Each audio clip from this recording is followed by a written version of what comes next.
I don't know. I don't know what my best voice would be. Probably a cross between somewhere along Jimmy Stewart I'll say, yeah, your Stewart was really good. and Kermit the Frog.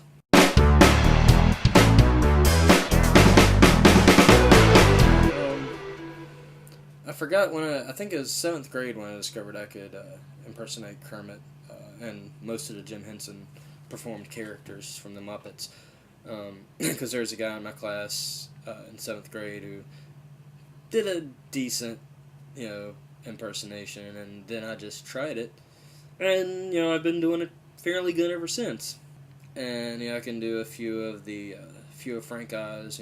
Most people, of course, when they think of Frank Oz characters, voiceover characters, they do Yoda. But they seem to leave out Grover. Yoda's sort of a cross between Grover. What would you say, Grover and Grover with like a little Fozzie. Yeah, a little bit. Because Yoda. I can't. And maybe some Sam Eagle. Got a little bit of Sam Eagle. Yeah. And of course there's Miss Piggy, who sometimes has a little bit of a rasp in her voice.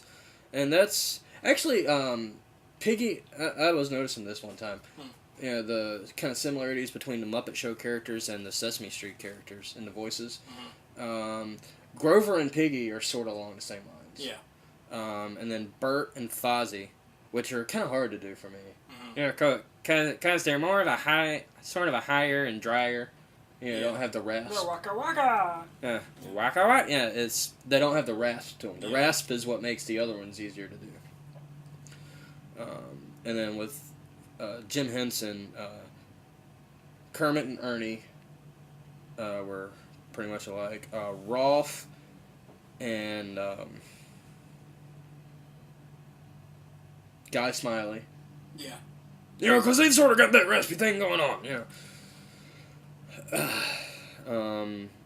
And I've just recently got to where I can sort of do the Gonzo voice. Mm-hmm. Yeah, more of the newer Gonzo. Mm-hmm. Not so much, is it Dave Goles that does? I think it's Dave Goles that does Gonzo. That sounds right. Yeah. And I was actually pretty impressed that Steve Whitmire actually took over as Kermit. Yeah. Yeah, because he did Rizzo and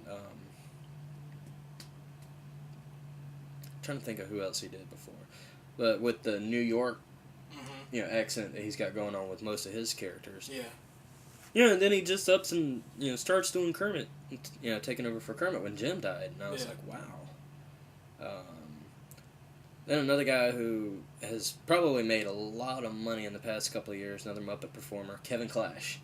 Yeah. Because Elmo has just been, not quite as big now as he was, but all those Elmo's World and all the Elmo videos, and then of course he was Baby Dinosaur. Yeah.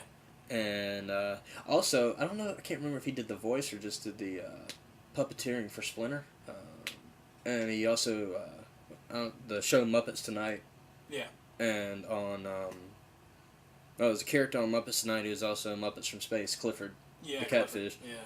Yeah, the catfish, to sort of talk about it. And it's kind of, it's always amazed me how, and I don't know, it may be a little, politically incorrect here, but, a black guy doing that voice, you just don't see it. I mean, he's a great puppeteer. And I've actually got to do a little puppeteering myself. I worked with Jay Tyson. I don't think he's got anything on YouTube, but you can Google search him, you might be able to find him. He's look up 99 Acre Woods. 99 Acre Woods, yeah. Yeah, that's a podcast.